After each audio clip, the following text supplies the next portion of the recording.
Ladies and gentlemen, good day and welcome to Torrent Power Limited 2Q FY22 conference call hosted by IIFL Securities Limited. As a reminder, all participant lines will be in the listen-only mode. There will be an opportunity for you to ask questions after the presentation concludes. Should you need assistance during the conference call, please signal for an operator by pressing star then 0 on your touchtone phone. Please note that this conference is being recorded. I now hand the conference over to Mr. Harshvardhan Dole from IIFL Securities. Thank you, and over to you. Thank you, Zed. Greetings, everyone. On behalf of IIFL Securities, I welcome you all for the second quarter earnings call of Torrent Power. To discuss the 2Q numbers in detail and share the performance outlook, we have the entire management team of Torrent Power. It's my privilege to introduce you to Saurabh Mashruwala, VP Finance, Rishi Shah, GM Finance, and Jaiprakash Khanwani, AGM Finance. I would first request the management to make opening remarks, subsequent to which we can open the floor for Q&A. Over to you, Saurabh bhai. Thank you, Harsh. Good morning to all of you. Thank you for the joining earnings call of Torrent Power for Q2 FY22. First, I will take you to the performance of the quarter, after which phone lines will be open for Q&A session. I'll explain the performance of the company at PBT level first. Reported PBT for the quarter stood at 485 crores as compared to 230 crores in corresponding quarter last year. It is increased by about 255 crores, 111% on reported basis. There are no one-off items in the course of the current quarter, but as you would recollect, that reported PBT of corresponding quarter of Q2 FY21 was carrying 3 one-off items. The first one is there was a provision of about 100 crores towards doubtful debt, meaning franchise distribution business, due to lower collection efficiency owing to the COVID. Second, there was under recovery about fuel cost of 42 crores in Unus Fusion project, which got reversed in Q3 of FY21. Lastly, there was an increase of 21 crores arising from CERC tariff order for the control period of 2019 to 24 for our Fusion Power project. All put together, there was net non-recurring charges of 121 crores in Q2 of FY21, which is last year. Adjusted for this one-off, PBT for the quarter stood at 485 crores compared to 351 crores in the comparable quarter last year, which is higher by 134 crores, that is 38%. Now I will take you to the key highlights on improvement in the PBT for the current quarter. First, I will update you about the previous positives which has contributed to this increase in the profit. Then I will update about the 2 negatives also which has reduced the profit. First is there is a substantial reduction in T&D losses, mainly in distribution franchise business, due to restoration of industrial demand, which was significantly impacted last year due to COVID-19 pandemic. The positive impact of this development is 70 crores. Second is higher PLF from renewable projects, mainly due to abnormally low wind speed witnessed during the last year. This has also contributed 46 crores positively to the profit. The third is gross reduction in finance costs for the quarter by 44 crores. This is mainly because of the lower rate of interest and average level of debt. Interest rate for the quarter was lower by 90 basis points compared to corresponding quarter of last year. The average debt level also, as on 30th September 2021, was lower at 7,469 crores compared to 8,734 crores, which is lower by 1,265 crores. So our debt level has gone down by 1,265 crores. The fourth reason is increase in contribution for franchise distribution, mainly due to the higher demand. This has contributed about 13 crores in the profitability. Then I will talk about there are 3 reasons which has reduced the profit of the company. First is annual recovery, reduce the recovery of annual fixed cost of Fusion plant due to reduction in long-term PPA with PTC from 75 megawatt to 50 megawatt, which has impacted the profitability by 5 crores. The second is that increased depreciation due to incremental capex with the previous quarter, which has impacted the profitability by 15 crores. And there is an increase in salary and O&M cost by 10 crores. So these are the reasons which has impacted the profitability of the company. Then the demand in the both license as well as franchise distribution area have improved by 19% and have almost reached the pre-COVID level, mainly due to the relaxation given by the government from COVID induced lockdown and reopening of the economic activity in the quarter in the country. We expect year likely to be ended with the demand reaching to the pre-COVID level of FY20. Moving on to the PAT number, considered PAT reported for the quarter was 367 crores as compared to 204 crores reported in the corresponding quarter last year, which is higher by 163 crores, of about 80%. So this completes the overview of the quarterly operating performance of the company. Now I will move to the update. I will move and give you an update about the current projects which are in line. During the quarter, company has entered a share purchase agreement PSE and their associate company to 56 megawatt of 4 wind power projects located in state of Gujarat, Rajasthan and Madhya Pradesh. The key details of the project have already been shared by stock exchange submissions. Moving on to the other projects, first is 115 megawatt CT5 project, which we have received extension of SCOD from February 22 to September 22. So we got some additional time to commission the project up to February 22. EPC contract has already been awarded for this project and project is likely to commission during FY23. The second is the SCOD of 100 megawatt GUVNL project is also extended to October 22 from July 22. The third is 300 megawatt of TPLD project. SCOD of this also is extended to December 22 from November 22. As you know, the AP project is still sub-judice. There is no progress in the AP project. With respect to take over license distribution business of Union Territory of Dadra, Nagar Haveli, Daman and Diu, as informed during the last call, Supreme Court has vacated the stay imposed by the Bombay High Court on the tender process, and we are awaiting the hearing from the Supreme Court. Now I would request the coordinator to open the line for Q&A session. We wish everybody to stay safe and healthy. Handing over to operator. Thank you. Thank you very much, sir. Ladies and gentlemen, we will now begin the question and answer session. Anyone who wishes to ask a question may press star and 1 on their touchtone telephone. If you wish to remove yourself from the question queue, you may press star and 2. Participants are requested to use handset while asking questions. Ladies and gentlemen, we will wait for a moment while the question queue assembles. To ask a question, please press star and 1. The first question is from the line of Aniket Mittal from SBI Mutual Fund. Please go ahead. Yes, thank you for the opportunity.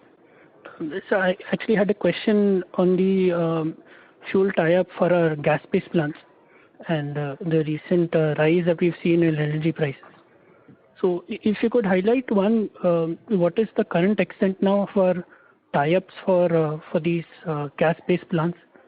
And secondly, maybe from a near-term perspective, what are the measures that you have been taking or you can take to cushion yourselves if the current environment sustains on LNG? Yeah, Aniket, thank you so much. First, I will talk about this power purchase. If you have looked at the current scenario in the country about the election prices, we have witnessed about very high price in mid-October, about 15 rupees kind of a things. Then because of the coal shortage and demand has picked up also. But if you look at the last 1 week time, where we have seen some normalcy in the power purchase price, power price in core exchange, which have last 2-3 days it has also reached to about 3.5 rupees kind of a thing. So we expect that things are going to be normalized in terms of as far as the power purchase price in the country is concerned. That is what our expectation is. And we are also entering the winter also. So the festival season is there. The winter is also there. Demand will be lower as compared with the September, October kind of a thing. So power purchase price is back to normal. That is what we can say right now. In terms of gas, particularly the international price, if you look at the current situation is unprecedented. Firstly, there are some certain development in terms of supply side. There are supply side disruption, and demand is also has increased in a significant way. So which has reshaped the demand supply position of LNG in the international market. So we hope that this situation will continue till the winter, which is to be likely to be over by March 22, which time things should become normal. That is what our expectation is, because this kind of a price is not sustainable. About $30 plus kind of a price is not sustainable, and it has reached the parity of with the Brent also. Like for example, if you look at consider $11 slope and $80 are crude price, about $8.8 kind of a price should be there for the LNG, which is not at current level. So we expect the parity will come down, will come post winter. So our expectation is post winter things should improve and we can see some normal level of LNG prices. That is what our expectation is. In terms of our tie-up, we have as you know, we have a contract up to calendar year December 22. So for beyond December 21, I would say, beyond December 21, we have recently in the month of August floated tenders for the LNG procurement for next 5 years. We have sought the quote for 34 cargoes.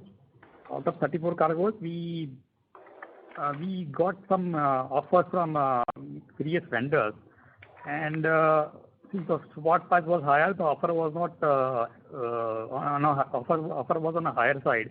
So we were contracted about 3 cargoes for next 4 years, I would say, from 22 to 26, and 22 we have to contract the cargo. But in terms of our tie-up, we have a tie-up, we have a gas tie-up here, IOCL as well as Reliance, which is about 25% of our requirement for our long-term PPA requirement. So with this tie-up of 2 cargoes, we have contracted 25% of the medium-term requirement for our PPA. So balance requirement we will wait till April things become normalized, and then we will tie up the gas for the balance period.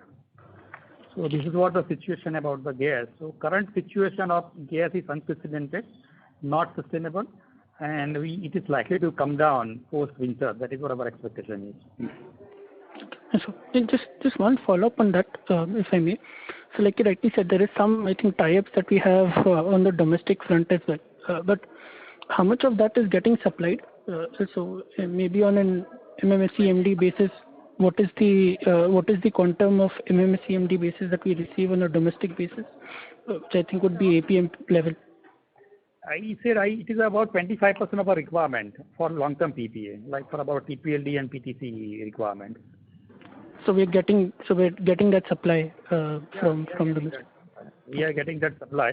So it is covering about 25% of our long-term PPA requirements. LNG we have tied up about a few cargoes we have tied up very recently. It also add up to the another 25%. So the 3 cargoes that you're talking about, that you've tied up. Yeah, 3 cargoes for each year, I would say. Got it. Starting from 23, calendar year 23. So just one more question on the collection efficiencies for your distribution franchise circle. If you could highlight how are the collections in Bhiwandi and Agra right now moving? Because in the past, I think we've done some excess provisioning of around 130 crores, and I think none of that has reversed in this quarter. So if you could throw some light over there and how we see things progressing. Even there are small reversals, but not significant, I would say. But collection efficiency overall is more than 100% for the quarter in terms of Bhiwandi and Agra. Bhiwandi and SMT, I would say. Agra is about 98% kind of efficiency we have achieved. So, but in terms of T&D loss, we have made a significant progress in terms of T&D losses. So, for example, we have our T&D losses was about 14.4% for the quarter. it was about 22% comparable quarter of last year. In terms of Agra, we have achieved a TND loss of 9.36%, which was about 10.83% of comparable quarter last year. So in terms of TND losses, we have achieved a significant progress, and the major drivers, I would say, for profitability for this quarter is the reduction in TND losses in the franchise as well as the license distribution area. Understood. Thank you. That's it from me. Thank you. Thank you very much. Next question is on the line of Mohit Kumar from DAM Capital. Please go ahead. Yeah, good morning, sir, and congratulations on a good set of numbers. The first question was a bookkeeping question. So can you give us a breakup of profits at EBITDA level business-wise, which you give every quarter? Yeah, I can give you the EBITDA breakup of this Q2. For example, gas sales power is 809 crores as compared with 821 crores last year. Then renewable project has improved a lot, 650. Just a second. No, sorry. Yeah, EBITDA number of Q2 gas sales power project is 189 crores. I'm repeating again.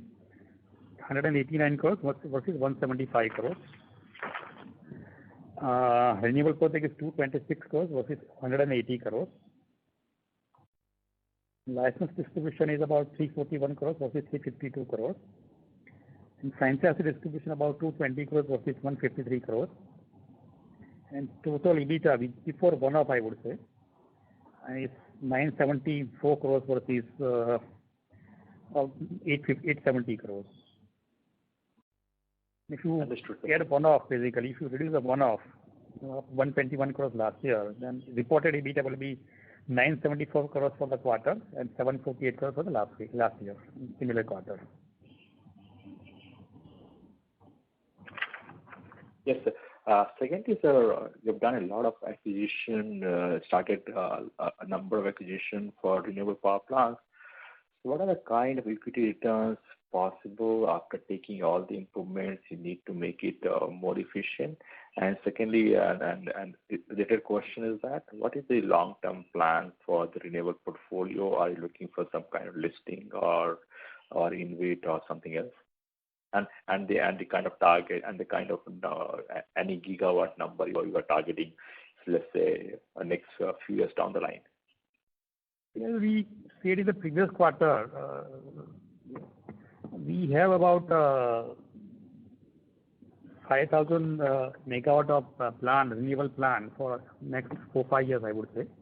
That is what we generally, our target is. And we are aiming for 13% IRR, equity IRR from the renewable project. And we are. Portfolio too? Is the number correct? Sorry? On the acquisition pipeline, we can expect a similar number?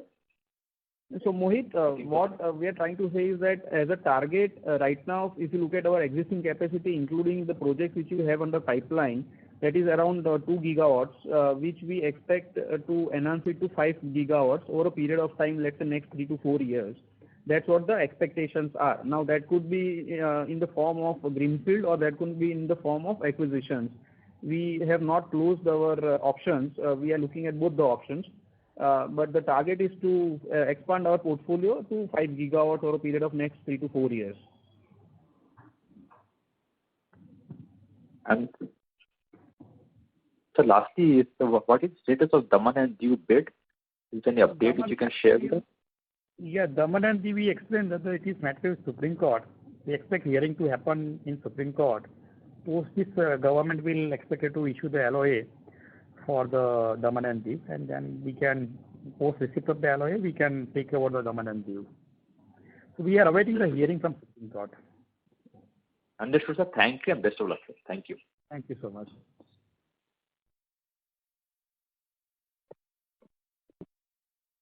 Thank you very much. Next question is on the line of Rahul Modi from ICICI Securities. Please go ahead. Thank you for the opportunity. Sir, a quick couple of questions. Sir, is there any update on the SECI 500 megawatts there's no chance of that coming back? And secondly, sir, a little bit more in the gas sourcing. So you mentioned that we booked 3 cargoes. So just to understand, so what are the rates that we are getting currently under the medium term that you had gone for? And secondly, so what happens to your plant availability for Sugen and Uno Sugen in a situation where gas prices beyond December remain at more than $10 to $12? If you can just highlight. Thank you. As far as SECI is concerned, there is no further update. It is as of now we are not going ahead with the project. So that is what the current update is. And as far as gas type is concerned, yes, we have contracted 3 cargoes for next 4 years, I would say, 26 to 26. At a very reasonable, I think, good slope, I would say. So we will not be able to exactly update you about what slope we have contracted, but it is a very, very good slope we have contracted the 3 cargoes each year. That is what the current update is. And what was the last question? Sir, it was more on the plant availability for both Sugen and Uno Sugen post December, how we are planning to do. Plant availability is concerned, we generally have a 100% plant availability in terms of readiness of for generation for both Sugen as well as Uno Sugen projects. So in terms of availability, we don't see any issue. Fuel, yes, we have some 25% fuels available. So balance we will tie up as per the requirement. So the availability is ensured in terms of plant availability. No, I'm saying the availability is more to do with including fuel. So beyond December, sir, the 25% that you mentioned domestic, you will split it between Uno Sugen and Sugen, or how will you be going about it? So Rahul, the issue is issue of availability. The gas is plenty available in the market, so the availability should not be an issue. The issue here is of pricing. So as far as availability is concerned, there should not be any issue of declaring the availability of both the plants. Okay, because Uno Sugen had some conditions. That's what the understanding was. Yeah, Uno Sugen condition was the price, total price, variable as well as fixed price, cost should not exceed the midterm price. That is what medium-term price, I would say. That is what the condition was. But if you look at if we are ensuring the availability and we are ensuring that the fuel is available, plant is available, then this PPA is approved under Section 62, which is a cost-plus tariff, 2-part tariff. So, and all PPA which is being approved across the country under Section 62, where once you establish the availability of the plant in terms of fuel availability, in terms of plant availability, the fixed cost is being passed through. So we don't expect that any issue will be there in terms of pass through of the fixed cost in terms of for Sugen as well as Uno Sugen project. Okay, thank you, sir. Thank you very much. Thank you very much. Next question is from the line of Apurva Bahadur from Investec. Please go ahead. Hey, hi sir. Congratulations on a strong set of numbers and thank you so much for the opportunity. Sir, just harping on the gas tie-up again. Just wanted to understand for this FY23, by when latest do we need to have this gas tie-up so that the plants operate? Is there a lag typically between a tie-up and gas becoming available at our plants? Gas, it's a continuous process. In fact, we are in the market for the sourcing of the gas. So, and for the FY20 current calendar year 22, we have 25% gas available. So we expect that the price will stabilize post winter. And by that time, we will able to procure more. We will tap the market and procure more gas. So, sir. And sir, can Uno Sugen also use this domestic gas, or that is exclusively for the PPAs of Sugen? No, we can use the domestic gas also. In fact, we are getting domestic gas in Uno Sugen project from Reliance. So So we are getting the gas from Reliance for Uno Fusion project. Okay, fair enough. So second question is on this Amgen retirement. So with this recent spike in prices which we saw on the exchange and generally gas being so costly, are there any expectations of an extension over there? As of now, there is no such news. But yes, if there is a shortage of the power in the country, government may consider. But as of now, there is no such clarity. Okay, fair enough. Sir, lastly, if I may ask, and on this, on the loss reduction at SMK, that has not been as sharp as some of our other distribution franchisees, despite the loss levels being quite high. So what sort of a trajectory should we look at over there for loss from a loss reduction point of view? If you look at the loss as compared with the last Q2, we have reduced about 2% loss in the last 1 year, I would say. So, and we are there in the SMK since last 1 year, and that also during the COVID we couldn't able to invest significantly in SMK as per our plan. So now we have started investing. We are putting this network underground. We are undergrounding the network. Started undergrounding the network. We are ramping up our efforts in terms of strengthening the network. So we expect a good reduction in SMK P&L losses going forward.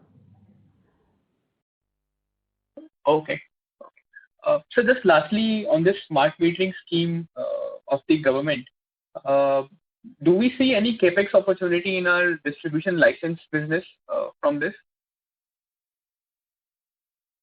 Which scheme? So the smart metering scheme?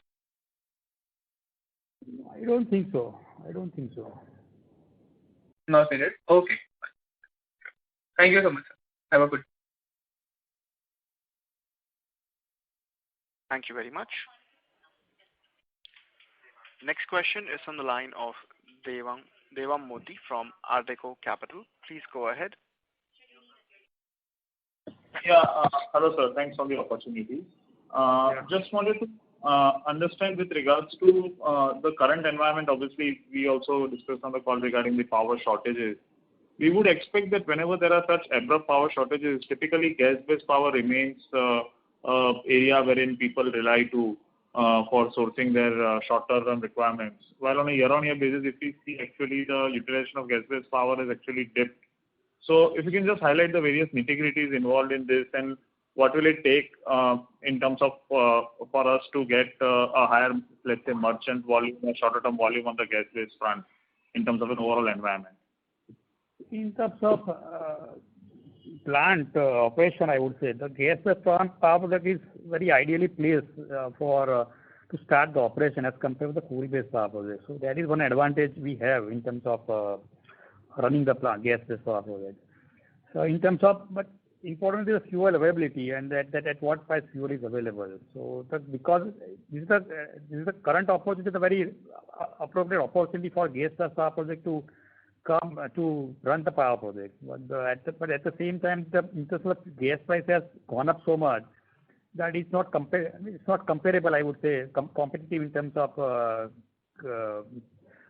current domestic power price. So yes, it is ideally placed to run the gas-based power project in the current situation when there is a huge coal shortage and power price has gone up, say 50 rupees kind of a thing.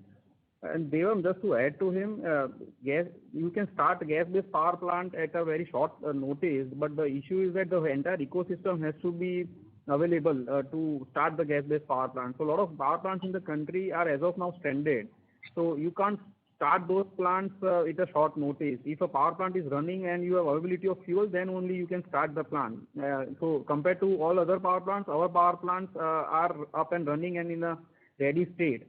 But because of the prices which were very high, the use of power plants was not that high, or the PLF of the gas-based power plants was not that high.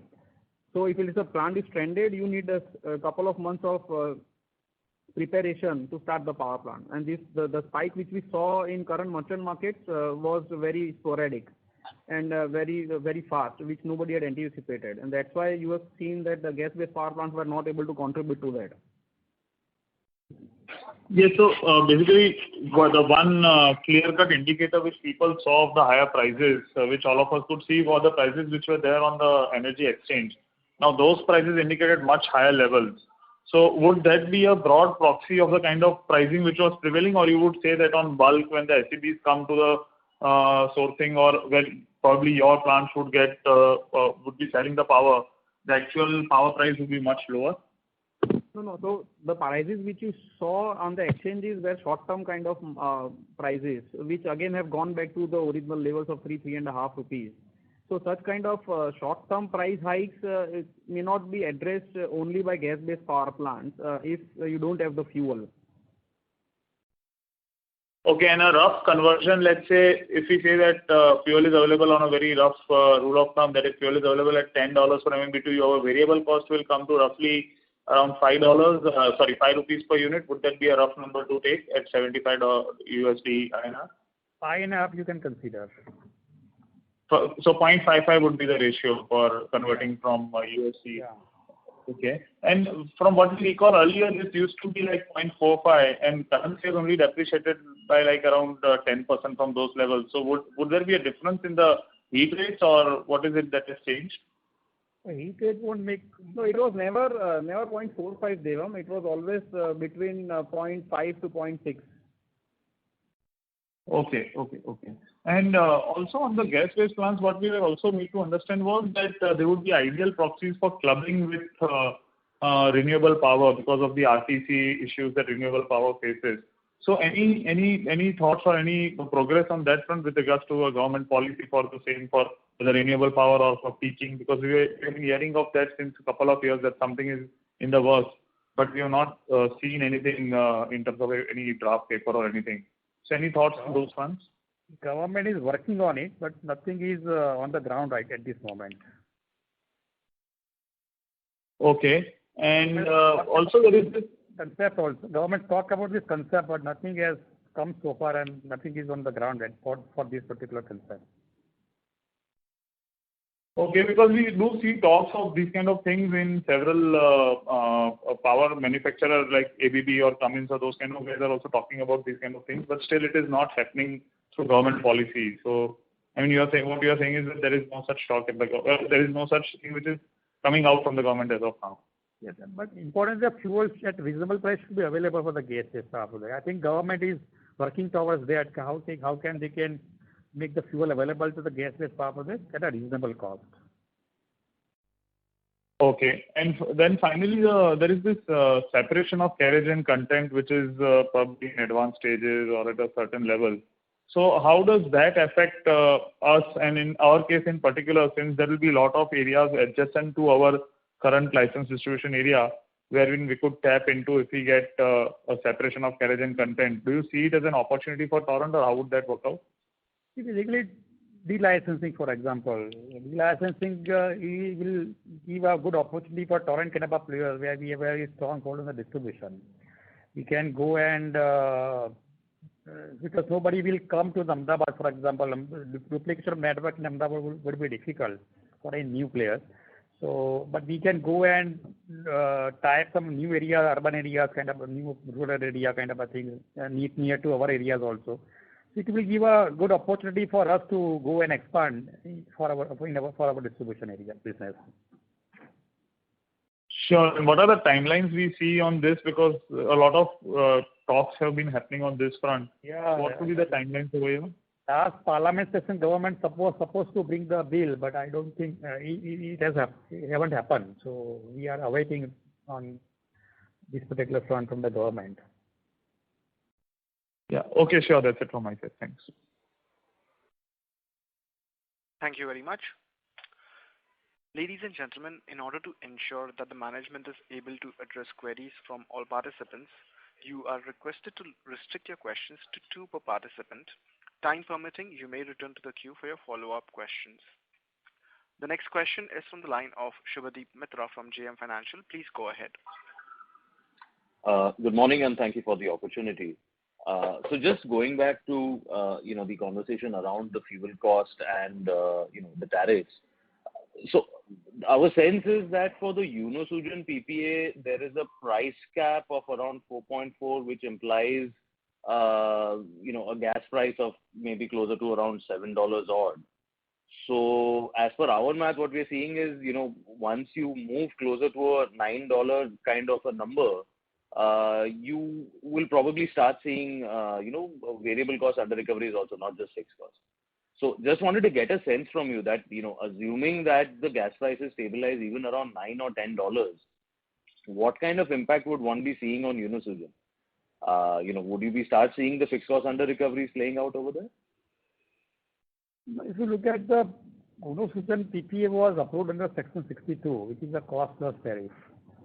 So two-part tariff, I would say. So if you look at the all PPAs which is approved in the country under Section 62, fixed cost is passed. So we have to ensure that the plant is available, fuel is available, and we don't see any. Both are available in our case. Both should be available in our case. Fuel also it should be available, though it is a bit expensive. But so we don't see any much issue on recovery of the fixed cost. So the cap of that 4.4 odd is that including the fixed cost? Because that was our understanding. Yeah, it is.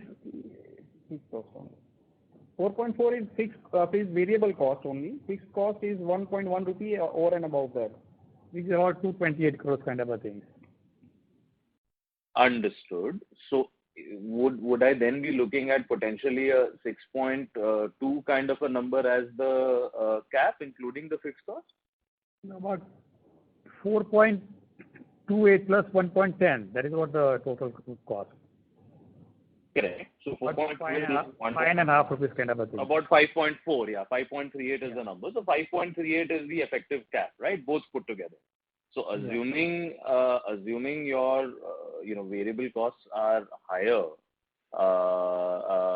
would you be looking at a scenario that you would voluntarily want to shut down the plant? Or are you saying that I will always keep, even if I'm buying gas at $15 and my plant is available to produce, you would still see fixed cost recovery? Because, it's a bit of a quandary, right? Because if, let's say, you're showing gas availability at, let's say, whatever, $14 or $15, and you're running the plant, and the price cap is, let's say, 5.4, you will actually start making under recovery. So, which is why I'm asking the question. So, Subhadeep, so what we are trying to say is that if, let's say, price of gas is uneconomical, which should not be passed on to the consumers, we will still show the availability of the plant, which will allow us to pass on the fixed cost. As Saurabh explained, that it is a Section 62 PPA, which means your fixed cost recovery is dependent upon you declaring the plant availability. So if you are declaring availability of plant, but it is not getting scheduled because your gas price is very high and because of which the variable price is very high, you will still be getting the fixed cost. That is what our expectations is. Okay, so you're not looking at a scenario that the DISCOM will ask you to produce, since you're anyway showing availability. It's not a scenario where DISCOM will ask you to produce the power and sell it to him at this price cap of 5.4, regardless of where gas prices are going. So that is not a contention. No, that is what not. That scenario is there for Section 63 PPAs, not Section 62 PPA. 62 PPA, yes. Okay, so good. This is a good clarity on this point. Thank you. Secondly, on the same point, on SUGEN, would you be looking at a scenario where I understand that that's a ROE-based PPA and you will show availability, but currently you do earn a lot of these SHR and other efficiency-related benefits. So my understanding is that assuming that plant is not getting any withdrawal of power because of higher gas prices, you might actually start seeing, let's say, the profit number there coming to, closer to only about 100 odd crores, which is the normalized regulated ROE, instead of a higher number that you earn today. Are these numbers more or less correct? If we are not generating, yes, there will be a reduction, means loss in terms of fuel efficiency again. So only impact would be the SHR savings which we make if you are running the plant. If you are not running the plant, the savings from SHR savings would not accrue to us. Yes. That would be the impact on the profitability. There is no other Correct. impact in terms of Sugen PPA. Correct. So the base level ROE that Sugen would earn would be what? In the range of around 120 odd crores, assuming only the ROE and without any efficiency gain. We are not sharing those numbers on a plant-on-plant basis, Subhadeep. Okay. Okay. Understood. Perfect. These were my two questions. Thank you so much for the clarity. Thank you very much. Next question is from the line of Noel from Ashika Group. Please go ahead. Yes, sir. Actually, I just had one question regarding CapEx for the current quarter and for the full year and forward. And for the next 2 years, has there been any changes? CapEx for the half year is in line, I would say. We have incurred about 400 crores CapEx in license distribution area, and franchise we have spent about 130 crores on CapEx in franchise distribution area. As far as the guidance is concerned, our annual for next 3 years, including the current year, is 1,200 crores for license distribution area and about 250 crores in for our franchise distribution area. The guidance is continuing. Okay. Yes, that is one thing. Also, just one more thing I was just wanted to know. So regarding the plan for RE, I just wanted to just confirm. So this plan that we have to add around 5 gigawatts of RE. So that is including both organic and inorganic, right? Yes, both organic and as well as inorganic. Okay, fine. Yeah, that is all my question. Thank you. Thank you very much. Next question is from the line of Aman Madrecha from Augmenta Research Private Limited. Please go ahead. Yes, sir. So just I wanted to ask, like out of the total distribution and generation, what proportion is the regulated equity and what is the merchant power plant? And the second one is, can you just give an outlook on the DGEN power plant? Do we expect the demand to come back from the DGEN power plant, or the scenario is going to remain the same over the next few years? In terms of DGEN power plant, we expect the demand in the country will remain strong because of the pure GDP growth as well as electricity demand. So, but currently the fuel is a bit challenging because of the we believe that the post April 22 fuel prices will cool down and will go to the sustainable level. So it all depends on the what kind of the fuel and what fuel is available for the DGEN plant. And also, sir, on my first question, like what is the proportion of regulated equity and what is the proportion of merchant power plant in our thermal and that thing, distribution? For example, in terms of gas-based power exclusion, for example, we have 1.41 megawatt of capacity, out of which 835 megawatt is for our TPLD distribution and about 50 megawatts for PTC. The balance is more merchant capacity. In terms of Sugen, about out of 382 megawatt, 278 megawatt is for our TPLD, and balance is the merchant capacity. Okay, and and just on the renewable side, there is no regulated equity, right? It's all fully tied. All PPAs are there, so it's all, there is no merchant kind of a thing in for as far as renewable is concerned. Okay, and so going forward, like are we expecting the renewable capacity we are expanding? So that would be under again the merchant or the regulated equity, whichever capacities are coming going forward. It will be against the PPA with the maybe the SECI or the state discount. So it will be fully tied up, I would say. So there we don't do anything for the merchant. That is, so it will be the state discount or the SECI kind of a organization. Okay, got it. Thank you. Thank you very much. Next question is from the line of Sumit Kishore from Axis Capital. Please go ahead. Hi, good morning. Thanks for the opportunity. My first question is that at prevailing solar panel prices, the two PPAs that you signed with GUVNL and TPLD for 1.99 and 2.22, when are you going to award the contracts, and do you see the company meeting the 2022 timeline, October and December, for these two projects? So at prevailing module prices, would you go ahead with these projects? So we are awaiting the things to be normalized. So we know that the prices have gone up as compared to what we have projected. So we have a time. So we have not yet decided to place the order for the modules. So we are awaiting the price to stabilize, and then we'll take our decision forward. Filling the module. For completion in October, you'll have to place your contract over what time frame to get delivery and execute the project? So it will. So we can award modules or can procure modules 3 months before that also, if you have all other things in place.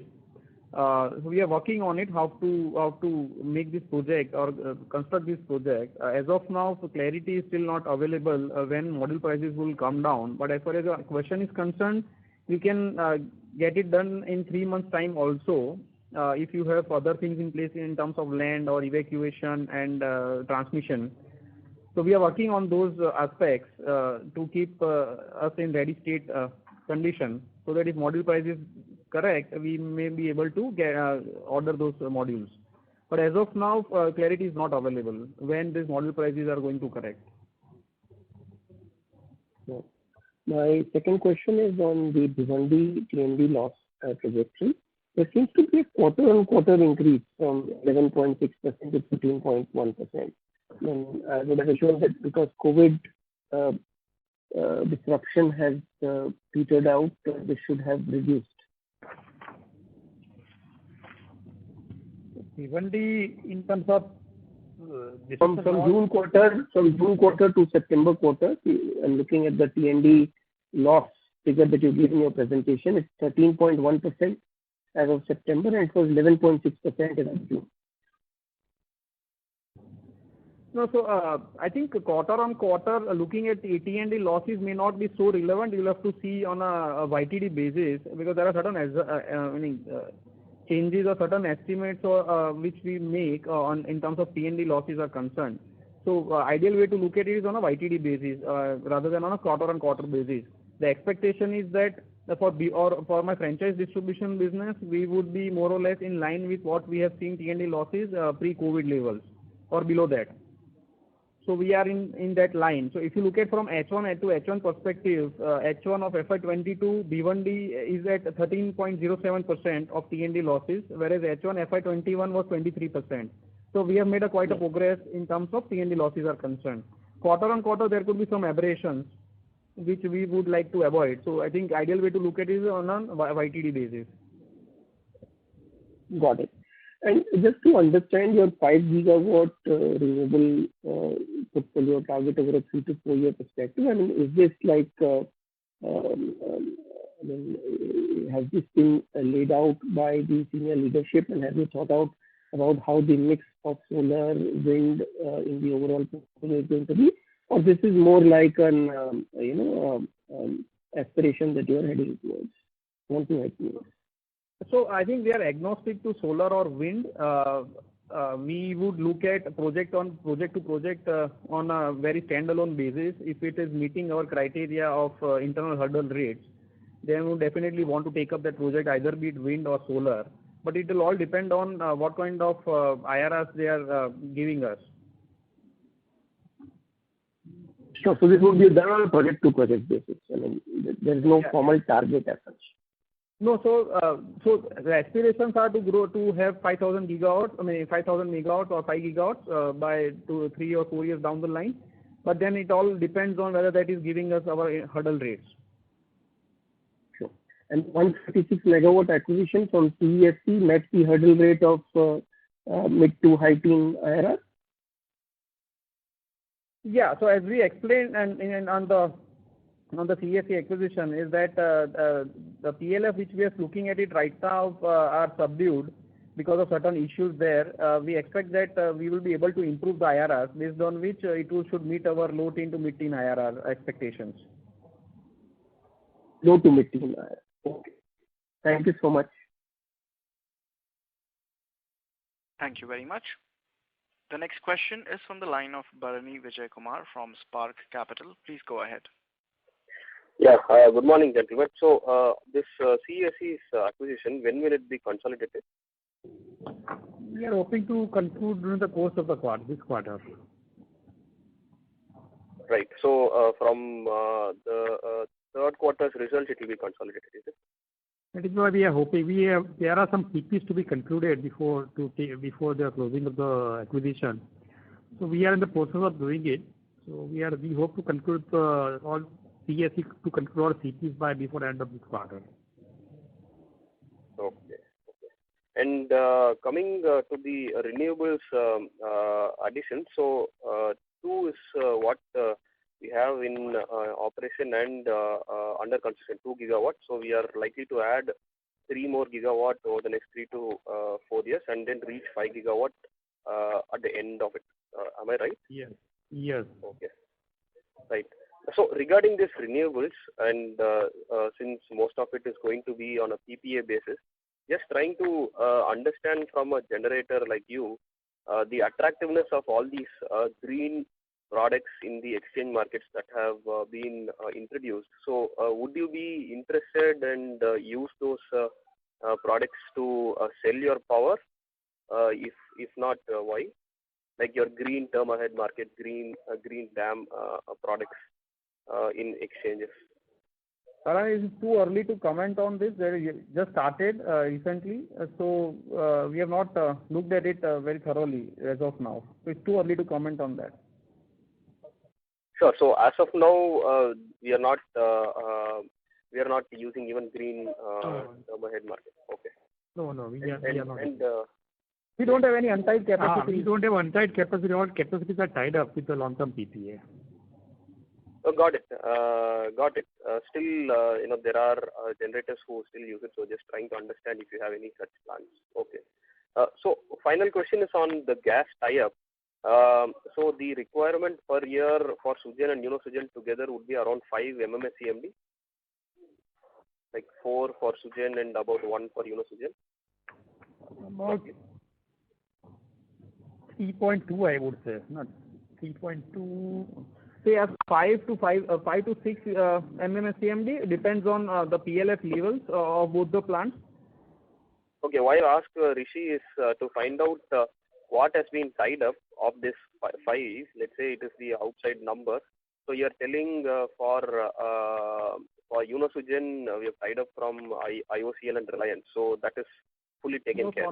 Bharani, just to correct you, I think what we have said is that we for our long-term PPA liabilities are concerned, we have tied up around 25% for both the plants, which is from IOCL and Reliance.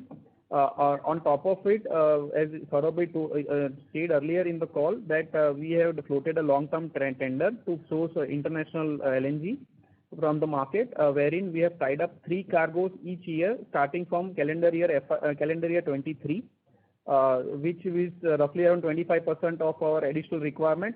So that takes us to 50% of our requirement for both these plants under the PPA liabilities are concerned. Balance 50% is open, and calendar year 22 is also open apart from the domestic. So domestic is available for 22 and going forward. International is from 23 calendar year and going forward. Okay, so of this roughly 5 MMSCMD requirement, how much is coming from domestic for us right now? 25%. So 25 plus 25 plus 25, 75% is taken care. No, I'm saying 25% is available from domestic market. Correct. So 25% tied up through IOCL and Reliance, and another 25% from calendar year 23 for, from international. Yes, right. Yes. Only 25%, 50% open in calendar year 22, and 25% open in calendar year 23. No. 75% open in calendar year 22, and 50% open for 23 onwards. Okay. Understood. Okay, I think that's it from my side. All the best. Thank you. Thank you very much. Ladies and gentlemen, that was the last question due to paucity of time. I now hand over the conference to Mr. Harshvardhan Dole for closing comments. Over to you, sir. Thank you.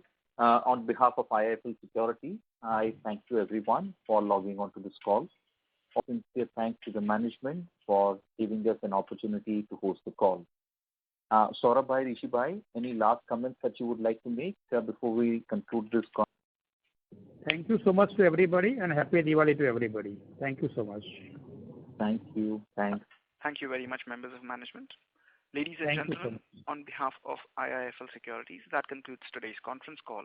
Thank you all for joining us, and you may now disconnect your lines.